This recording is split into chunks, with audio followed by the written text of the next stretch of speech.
Hi ವಿದ್ಯಾರ್ಥಿಗಳೇ, ಎಲ್ಲರೂ ಕೂಡ ನನ್ನ ಚಾನಲ್ಗೆ ಸ್ವಾಗತ ಹೇಳ್ತಾ ನೋಡಿ, ಇಲ್ಲಿ ದ್ವಿತೀಯ PUC ವಿದ್ಯಾರ್ಥಿಗಳಿಗೆ ಭೂಗೋಳಶಾಸ್ತ್ರ ಎಂಬ ವಿಷಯದಿಂದ ಮೋಸ್ಟ್ ಇಂಪಾರ್ಟೆಂಟ್ ಪ್ರಶ್ನೆಗಳನ್ನು ಈ ಒಂದು ವಿಡಿಯೋದಲ್ಲಿ ಕೊಡ್ತಾ ಇದ್ದೇನೆ. ಅಂದರೆ ನೀವು ಬೋರ್ಡ್ ಪರೀಕ್ಷೆಗೆ ತಯಾರಿ ನಡೆಸ್ತಾ ಇದ್ದರೆ ಆ ಬೋರ್ಡ್ ಪರೀಕ್ಷೆಯಲ್ಲಿ ನೀವು ಹಾಜರಾಗೋಕ್ಕಿಂತ ಮುಂಚೆ ನೀವು ಈ ವಿಡಿಯೋದಲ್ಲಿರುವಂಥ ಮೋಸ್ಟ್ ಇಂಪಾರ್ಟೆಂಟ್ ಪ್ರಶ್ನೆಗಳನ್ನು ನೆನಪಿಸಿಕೊಂಡು ಸ್ಟಡಿ ಮಾಡ್ಕೊಂಡು ಹೋಗಲೇಬೇಕಾಗುತ್ತೆ.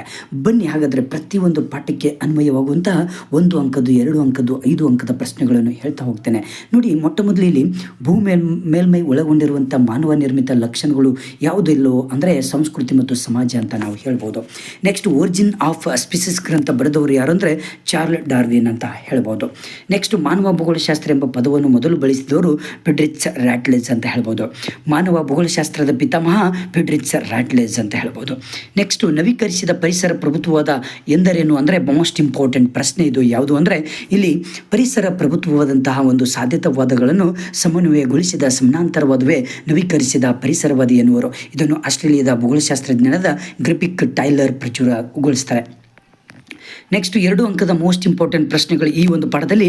ಜರ್ಮನ್ ಪಂಥ ಮಾನವನ ಎಲ್ಲ ಚಟುವಟಿಕೆಗಳು ಪರಿಸರದಿಂದ ರೂಪುಗೊಂಡಿವೆ ಹಾಗೂ ಅದರಿಂದ ಪ್ರಭಾವಿತಗೊಂಡಿವೆ ಅಂತ ಹೇಳ್ಬೋದು. ಅಂದರೆ ಮಾನವ ಮತ್ತು ಪರಿಸರ ಸಂಬಂಧದ ಚಿಂತನಾ ಪಂಥಗಳನ್ನು ಹೆಸರಿಸಿ ಅಂತ ಕೇಳಿದಾಗ ನೀವು ಸುಲಭವಾಗಿ ಇಲ್ಲಿ 3 ಒಂದು ಚಿಂತನಾ ಪಂಥಗಳನ್ನು ಹೆಸರಿಸಬೇಕಾಗುತ್ತೆ. ಒಂದು ಜರ್ಮನ್ ಪಂಥ್, ಒಂದು ಫ್ರೆಂಚ್ ಪಂಥ್ ಆ್ಯಂಡ್ ನಿಂತು ಹೊರಡುವ ಪರಿಸರವಾದ ಅಂತ ಹೇಳ್ಬೋದು ನಾವು. ನೆಕ್ಸ್ಟ್ ಬಂದ್ಬಿಟ್ಟು ಇಲ್ಲಿ ಇಂಪಾರ್ಟೆಂಟ್ ಸಾಧ್ಯತಾವಾದ ಎಂದರೇನು ಅಂತ ಕೇಳ್ತಾರೆ. ಪರಿಸರವು ಮಾನವನ ಮೇಲೆ ಪ್ರಭಾವ ಬೀರುವುದಾದರೂ ಮಾನವನು ಸಹ ಪರಿಸರದ ಮೇಲೆ ಪ್ರಭಾವ ಬೀರುವುದವನು. ಪರಿಸರ ಮಾನವನಿಗೆ ಕೇವಲ ಅವಕಾಶಗಳನ್ನು ಒದಗಿಸುತ್ತದೆ ಎನ್ನುವ ಸಂಪೂರ್ಣವಾಗಿ ನಿಯಂತ್ರಿಸಲು ಸಾಧ್ಯವಿಲ್ಲ. ಇದು ಪರಿಸರದಲ್ಲಿ ಹಲವು ಅವಕಾಶಗಳನ್ನು ನೀಡಿದೆ. ಅಲ್ಲದೆ ತನಗಿಷ್ಟವಾದ ಕಾರ್ಯನಿರ್ವಹಿಸಲು ಮಾನವ ಸ್ವತಂತ್ರ ಹಾಗೂ ತನಗೆ ಬೇಕಾದ ಅವಕಾಶಗಳನ್ನು ಬಳಸಿಕೊಂಡು ಮುನ್ನಡೆಯಬಹುದು. ಇದನ್ನೇ ಸಾಧ್ಯತಾವಾದ ಎನ್ನುವರು. ನೆಕ್ಸ್ಟು, ಪರಿಸರ ಪ್ರಭುತ್ವವಾದ ಮತ್ತು ಸಾಧ್ಯತಾವಾದಗಳ ಒಂದು ನಡುವಿನ ವ್ಯತ್ಯಾಸವನ್ನು ಬರೆಯಿರಿ ಅಂದರೆ ಪರಿಸರ ಪ್ರಭುತ್ವವಾದ ಮತ್ತು ಸಾಧ್ಯತಾವಾದ. ಓಕೆ, ಇದನ್ನು ವ್ಯತ್ಯಾಸಗಳನ್ನು ಬರೀಬೇಕಾಗುತ್ತೆ. ನೆಕ್ಸ್ಟ್, ನವೀಕರಿಸದ ಒಂದು ಪರಿಸರ ಪ್ರಭುತ್ವವಾದ ಎಂದರೇನು ಅಂದರೆ ಇಲ್ಲಿ ಪರಿಸರ ಪ್ರಭುತ್ವವಾದ ಮತ್ತು ಸಾಧ್ಯತಾವಾದಗಳನ್ನು ಸಮನ್ವಯಗೊಳಿಸಿದ ಸಮಾನಾಂತರವಾದವೇ ನವೀಕರಿಸಿದ ಪರಿಸರವಾದ ಎನ್ನುವರು. ಇದನ್ನು ಆಸ್ಟ್ರೇಲಿಯಾದ ಭೂಗೋಳಶಾಸ್ತ್ರಜ್ಞರಾದ ಗ್ರಿಫಿತ್ ಟೈಲರ್ ಪ್ರಚುರಗೊಳಿಸ್ತಾರೆ. 4 ಪ್ರಸಿದ್ಧ ಮಾನವನ ಭೂಗೋಳಶಾಸ್ತ್ರಜ್ಞನ ಹೆಸರಿಸಿದೆ ಅಂದರೆ Friedrich Ratzel, Ellen Semple, Vidal and de Lablache and Ellsworth, Huntington, Halford, Mackinder, Carl Sauer ಮುಂತಾದವರು ಇಲ್ಲಿ ಇದು ಆಗುತ್ತೆ. ವಸತಿ ಭೂಗೋಳಶಾಸ್ತ್ರದ ಪ್ರಮುಖ ಮೂಲಾಂಶಗಳು ಉಲ್ಲೇಖಿಸಿ ಅಂದರೆ ವಸತಿಗಳ ಹಂಚಿಕೆ, ಸ್ಥಾನ, ಸ್ವರೂಪ, ಕಾರ್ಯ, ಸಂಘಟನೆ ಮುಂತಾದವು ವಸತಿ ಭೂಗೋಳಶಾಸ್ತ್ರದ ಮೂಲಾಂಶಗಳಾಗಿವೆ. ಇದೊಂದು ಮೋಸ್ಟ್ ಇಂಪಾರ್ಟೆಂಟ್. ನೆಕ್ಸ್ಟ್ ಬಂದ್ಬಿಟ್ಟು ಇದು ಒಂದು ಕೇಳ್ತಾರೆ ನಿಮಗೆ, ಯಾಕಂದರೆ ಇಲ್ಲಿ 2012 ಒಂದು ವಿಶ್ವಸಂಸ್ಥೆಯ ಜನಸಂಖ್ಯೆ ಅಂಕಿಅಂಶಗಳ ಪ್ರಕಾರ ಪ್ರಪಂಚದ ಸರಾಸರಿ ಜನನ ಪ್ರಮಾಣ 19.14 ಆಗಿತ್ತು. ಓಕೆನಾ. ನೆಕ್ಸ್ಟು, ಪ್ರಪಂಚದ ಜನಸಂಖ್ಯೆ ಹಂಚಿಕೆಗೆ ಸಂಬಂಧಿಸಿದಂತೆ ಕೆಳಗಿನ ಹೇಳಿಕೆಗಳನ್ನು ಪರಿಗಣಿಸಿ ಅಂತ ಹೇಳ್ತಾರೆ. ಇವು ಕೂಡ ಮೋಸ್ಟ್ ಇಂಪಾರ್ಟೆಂಟ್ ಪ್ರಶ್ನೆ ಇದು. ನೆಕ್ಸ್ಟ್ ಬಂದುಬಿಟ್ಟು 2012 ವಿಶ್ವಸಂಸ್ಥೆಯ ಜನಸಂಖ್ಯೆ ಅಂಕಿಅಂಶಗಳ ಪ್ರಕಾರ ಪ್ರಪಂಚದ ಸರಾಸರಿ ಲಿಂಗಾನುಪಾತ ಎಷ್ಟು ಅಂದರೆ 984 ಅಂತ ನಾವು ಹೇಳ್ಬೋದಾಗುತ್ತೆ. ಓಕೆ, ನೆಕ್ಸ್ಟ್ ಬಂದುಬಿಟ್ಟು ಇಲ್ಲಿ ಮೋಸ್ಟ್ ಇಂಪಾರ್ಟೆಂಟ್ ಪ್ರಶ್ನೆ. ಜನಸಂಖ್ಯಾ ಭೂಗೋಳಶಾಸ್ತ್ರದ ಸಂಸ್ಥಾಪಕರು ಯಾರು ಅಂದರೆ JT ತ್ರಿವಾರ್ತ್ ಅಂತ ಹೇಳ್ಬೋದು. ಜನಸಂಖ್ಯಾ ಭೂಗೋಳಶಾಸ್ತ್ರ ಗ್ರಂಥವನ್ನು ರಚಿಸಿದವರು ಯಾರು ಅಂದರೆ JT ತ್ರಿವಾರ್ತ್ ಅಂತ ಹೇಳ್ಬೋದು. ಪ್ರಪಂಚದ ಜನಸಂಖ್ಯೆ ಎಂದರೇನು? ಭೂಮಿಯ ಮೇಲೆ ಜೀವಂತವಾಗಿರುವ ಒಟ್ಟು ಜನಸಂಖ್ಯೆ ಏನು ಪ್ರಪಂಚದ ಜನಸಂಖ್ಯೆ ಎಂದು ಕರೀತೇವೆ. ನೆಕ್ಸ್ಟು, ಪ್ರಪಂಚದಲ್ಲಿ ಅಧಿಕ ಜನಸಂಖ್ಯೆ ಬೆಳವಣಿಗೆ ದರ ಹೊಂದಿದ ಖಂಡವನ್ನು ಹೆಸರಿಸಿ ಅಂದರೆ ಏಷ್ಯಾ ಖಂಡ ಅಂತ ಹೇಳ್ಬೋದು. ಜನನ ಪ್ರಮಾಣ ಎಂದರೇನಂದ್ರೆ ಒಂದು ಪ್ರದೇಶದಲ್ಲಿ ಪ್ರತಿ 1000 ಜನಸಂಖ್ಯೆಗೆ ಜನಿಸುವ ಮಕ್ಕಳ ಒಂದು ಒಟ್ಟು ಸಂಖ್ಯೆಯನ್ನು ಜನನ ಪ್ರಮಾಣ ಎಂದು ನಾವು ಕರಿತೇವೆ.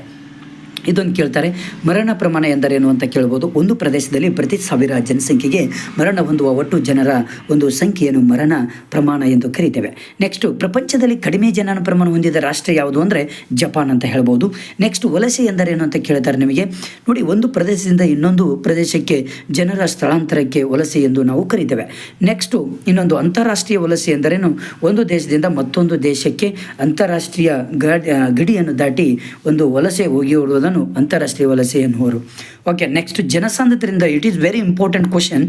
ನೋಡಿ, ಪ್ರತಿ ಚದರ ಕಿಲೋಮೀಟರ್ ಪ್ರದೇಶದಲ್ಲಿ ವಾಸಿಸುವ ಒಟ್ಟು ಸರಾಸರಿ ಜನಸಂಖ್ಯೆಯನ್ನು ಜನಸಾಂದ್ರತೆ ಎಂದು ನಾವು ಕರಿತೇವೆ. ಓಕೆನಾ. ನೆಕ್ಸ್ಟ್ ಬಂದುಬಿಟ್ಟು ಇಲ್ಲಿ ನೋಡಿ, ದ್ವಿತೀಯ ಆರ್ಥಿಕ ಉದ್ಯೋಗಗಳ ಪ್ರಾಮುಖ್ಯತೆಗಳನ್ನು ಬರೆಯಿರಿ ಅಂತ ಹೇಳ್ತಾರೆ. ಮೋಸ್ಟ್ ಇಂಪಾರ್ಟೆಂಟ್ ಪ್ರಶ್ನೆ ಇದು ಕೂಡ. ಇಷ್ಟು ಆನ್ಸರ್ಸನ್ನು ನೀವು ಬರಿಬೇಕಾಗುತ್ತೆ. ನೆಕ್ಸ್ಟ್ ಬಂದುಬಿಟ್ಟು ಮೀನುಗಾರಿಕೆ ವಿಧಗಳು ಯಾವುವು ಅಂದರೆ ಇಲ್ಲಿ ಒಂದು ಉತ್ತರ ಸಿಹಿ ನೀರಿನ ಮೀನುಗಾರಿಕೆ, ತೀರ ಪ್ರದೇಶದ ಮೀನುಗಾರಿಕೆ ಇವೆಲ್ಲವೂ ಕೂಡ ಮೋಸ್ಟ್ ಇಂಪಾರ್ಟೆಂಟ್ ಅಂತ ನಾವು ಹೇಳ್ಬೋದು. ಓಕೆನಾ. ಇಲ್ಲಿ ನಗರ ಮತ್ತು ಗ್ರಾಮೀಣ ವಸತಿಗಳನ್ನು ಅರ್ಥೈಸಿ ಅಂತ ಹೇಳ್ತಾರೆ. ಇದನ್ನು ಕೂಡ ಬರೀಬೇಕು ನೀವು, ಭಾಳ ಮೋಸ್ಟ್ ಇಂಪಾರ್ಟೆಂಟ್ ಇದು ಪ್ರಶ್ನೆ. ನೆಕ್ಸ್ಟ್ ಇಂಪಾರ್ಟೆಂಟ್ ಯಾವುದು ಬಂದು ನೋಡಿಲಿ, ಆಡಳಿತ ನಗರಗಳು ಎಂದರೇನು? ಆಡಳಿತ ಕಾರ್ಯದಲ್ಲಿ ನಿರತವಾಗಿರುವಂತಹ ನಗರಗಳನ್ನು ಆಡಳಿತ ನಗರಗಳು ಎನ್ನುವರು. ಉದಾಹರಣೆಗೆ ನವದೆಹಲಿ, ಕ್ಯಾನ್ಬೆರಾ, ಬೀಜಿಂಗ್, ಡಿಸ್ ಇವೆಲ್ಲವೂ ಕೂಡ ಬರುತ್ತೆ. ನೆಕ್ಸ್ಟ್ ತ್ರಿಕೋನಾಕಾರದ ವಸತಿಗಳೆಂದರೇನು? ಉದಾಹರಣೆ ಕೊಡಿ ಅಂದರೆ ಎರಡು ನದಿಗಳ ಸಂಗಮದ ಸ್ಥಳಗಳಲ್ಲಿ ಹಾಗೂ ಎರಡು ರೈಲ್ವೆ ಮಾರ್ಗಗಳು ಸಂಧಿಸುವ ಸ್ಥಳಗಳಲ್ಲಿ ನಿರ್ಮಾಣವಾಗಿರುವಂಥ ವಸತಿಗಳನ್ನು ತ್ರಿಕೋನಾಕಾರದ ಒಂದು ವಸತಿಗಳೆಂದು ನಾವು ಕರಿತೇವೆ. ನೆಕ್ಸ್ಟ್ ಬಂದ್ಬಿಟ್ಟು ಮೋಸ್ಟ್ ಇಂಪಾರ್ಟೆಂಟ್ ಪ್ರಶ್ನೆ ಇದು. ಭಾರತದ ಯಾವ ರಾಜ್ಯವು ಅಧಿಕ ಲಿಂಗಾನುಪಾತ ಹೊಂದಿದೆ ಅಂತ ಕೇಳ್ತಾರೆ ನಿಮಗೆ. ಇದೊಂದು ಪ್ರಶ್ನೆ ಓದ್ಕೊಳ್ಳಿ. ನೆಕ್ಸ್ಟ್ 2011 ಜನಗಣತಿಯ ಪ್ರಕಾರ ಅತಿ ಹೆಚ್ಚು ಸಾಕ್ಷರತೆ ಹೊಂದಿರುವ ಭಾರತದ ರಾಜ್ಯ ಕೇರಳ ಅಂತ ಹೇಳ್ಬೋದು. ನೆಕ್ಸ್ಟ್ 2011 ಜನಗಣತಿಯ ಪ್ರಕಾರ ಭಾರತದ ಸರಾಸರಿ ಸಾಕ್ಷರತೆ ಪ್ರಮಾಣ 74.04. ಭಾರತದ ಯಾವ ರಾಜ್ಯವು ಅಧಿಕ ಲಿಂಗಾನುಪಾತ ಹೊಂದಿದೆ ಅಂದರೆ ಕೇರಳ. ಪ್ರತಿ 1000 ಪುರುಷರಿಗೆ 1084 ಮಹಿಳೆಯರನ್ನು ಹೊಂದಿರುತ್ತೆ. ಓಕೆನಾ. ನೆಕ್ಸ್ಟ್ ಬಂದ್ಬಿಟ್ಟು ಚಿನ್ನದ ಉಪಯೋಗಗಳನ್ನು ಪಟ್ಟಿ ಮಾಡಿ. ಇದು ಏನು ಬರೋದಿಲ್ಲ. ಕರ್ನಾಟಕದಲ್ಲಿ ಚಿನ್ನ ಉತ್ಪಾದಿಸುವ ಪ್ರಮುಖ ಪ್ರದೇಶಗಳನ್ನು ಪಟ್ಟಿ ಮಾಡಿ ಅಂತ ಹೇಳ್ತಾರೆ. ಇದು ಬಹಳ ಇಂಪಾರ್ಟೆಂಟ್. ಪೆಟ್ರೋಲಿಯಂ ಉಪಯೋಗಗಳು ಇದೊಂದು ಓದ್ಕೊಳ್ಳಿ. ಓಕೆನಾ. ನೆಕ್ಸ್ಟ್ ಬಂದ್ಬಿಟ್ಟು ಅರಣ್ಯ ಸಂರಕ್ಷಣೆ 4 ಕ್ರಮಗಳನ್ನು ತಿಳಿಸಿ ಅಂತ ಕೇಳ್ತಾರೆ. ಮೋಸ್ಟ್ ಇಂಪಾರ್ಟೆಂಟ್ ಪ್ರಶ್ನೆ ಇದು. ಇದೊಂದು ಸರಿಯಾಗಿ ಓದ್ಕೊಳ್ಳಿ. 5 ಅಂಕದ ಪ್ರಶ್ನೆಗಳಲ್ಲಿ ಭಾರತದ ಮಹಾನಗರ ಕೊರತೆ ಪ್ರದೇಶಗಳ ಸಮಸ್ಯೆಗಳನ್ನು ವಿವರಿಸಿರಿ ಅಂತ ಕೇಳ್ತಾರೆ. ಇದೊಂದು ಪ್ರಶ್ನೆ ಓದ್ಕೊಳ್ರಿ. ಭಾರತದ ನಗರ ಪ್ರದೇಶಗಳ ಒಂದು ತ್ಯಾಜ್ಯ ವಿಲೇವಾರಿ ಕುರಿತು ಬರೆಯಿರಿ ಅಂತ ಹೇಳ್ತಾರೆ. ಸುಸ್ಥಿರ ಅಭಿವೃದ್ಧಿ ಪರಿಕಲ್ಪನೆ ಕುರಿತು ಬರೆಯಿರಿ ಅಂತ ಇದೊಂದು ಕೇಳ್ತಾರೆ. ಮೋಸ್ಟ್ ಇಂಪಾರ್ಟೆಂಟ್ ಪ್ರಶ್ನೆ ಇದು ಕೂಡ. ನೆಕ್ಸ್ಟ್ ನಿಮಗೆ ಇಂಪಾರ್ಟೆಂಟ್ ಯಾವುದಪ್ಪ ಅಂದರೆ ಇಲ್ಲಿ 5 ಅಂಕದ ಪ್ರಶ್ನೆಗಳಲ್ಲಿ ಭಾರತದ ಜನಸಂಖ್ಯೆ ಬೆಳವಣಿಗೆಯ ಪ್ರವೃತ್ತಿಯನ್ನು ಅಂದರೆ ಭಾರತದ ಜನಸಂಖ್ಯೆ ಬೆಳವಣಿಗೆ ಪ್ರವೃತ್ತಿಯನ್ನು ವಿವರಿಸಿರಿ ಅಂತ ಹೇಳ್ತಾರೆ. ಇದೊಂದು ಪ್ರಶ್ನೆ ಓದ್ಕೊಳ್ಳಿ. ಭಾರತದ ತೀವ್ರ ಜನಸಂಖ್ಯೆ ಬೆಳವಣಿಗೆಯಿಂದ ಉಂಟಾಗುವ ಸಮಸ್ಯೆಗಳನ್ನು ಪಟ್ಟಿ ಮಾಡಿ ಅಂತ ಹೇಳ್ತಾರೆ. ವಲಸೆ ಎಂದರೇನು? ವಲಸೆ ವಿಧಗಳನ್ನು ಪಟ್ಟಿ ಮಾಡಿ. ಭಾರತದಲ್ಲಿ ಮಾನವ ಅಭಿವೃದ್ಧಿ ಸೂಚಕದ ಮೇಲೆ ಪ್ರಭಾವ ಬೀರುವ ಅಂಶಗಳು ಯಾವುವು? ಇವುಗಳೆಲ್ಲವೂ ಕೂಡ ನೀವು 5 ಮಾರ್ಕ್ಸಿಗೆ ನೀವು ಸ್ಟಡಿ ಮಾಡ್ಕೊಳ್ಳಿ. ನೆಕ್ಸ್ಟ್ ಬಂದುಬಿಟ್ಟು ಇನ್ನೊಂದು 5 ಮಾರ್ಕ್ಸಿಗೆ ಇಂಪಾರ್ಟೆಂಟ್ ಇರುವಂತಹ ಪ್ರಶ್ನೆಗಳು ಮೋಸ್ಟ್ ಇಂಪಾರ್ಟೆಂಟ್ ಕೊಟ್ಟಿದ್ದೇನೆ. ಜೊತೆಗೆ ನೀವು ಇಷ್ಟು ಓದಿದರೆ ಸಾಕು, ಆರಾಮಾಗಿ ನೀವು ಅಬು 50 ಮಾರ್ಕ್ಸ್ ತೆಗೆದುಕೊಳ್ಬೋದು. Okay, thank you friends, thank you.